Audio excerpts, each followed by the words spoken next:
Welcome back to the channel. If you've been following along, you know we've been breaking down the Dhaka Stock Exchange, what it is, how it works, and why it matters. Did you know that the Dhaka Stock Exchange has funded less than 6% of the country's investment needs? That means the DSE is essentially an untapped engine for growth. But the real problem is what's inside the market. Experts call them zombie firms. Dozens of companies have been languishing in the DSE's Z category for years, accumulating massive losses, paying zero dividends, and often ignoring basic governance like holding annual meetings. Despite this, their shares continue to trade, creating a playground for speculation. The regulator's stance has been hands-off, arguing that investors should beware. But experts argue that letting these dead companies roam the market is harming everyone. It absorbs retail investment that should be going to healthy, productive companies. The solution? Delist these zombies. It's basic market hygiene. Without cleaning house, the DSE cannot attract the serious investment Bangladesh desperately needs. That's it for today. If this video made you think, hit that like button. It really helps the channel. And drop a comment. Should the DSE forcibly delist these zombie companies? I want to hear your take.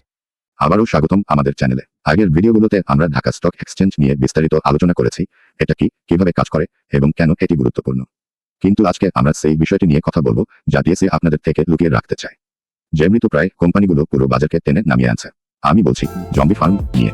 বাস্তবতা হলো কয়েক dozen company বছরের পর বছর ধরে DSE এর যে ক্যাটাগরিতে আটকে আছে, একটার পর একটা লোকসান করছে, শূন্য লভ্যাংশ দিচ্ছে এবং বার্ষিক সাধারণ সভা আয়োজনের মতো মৌলিক নিয়মও মানছে না।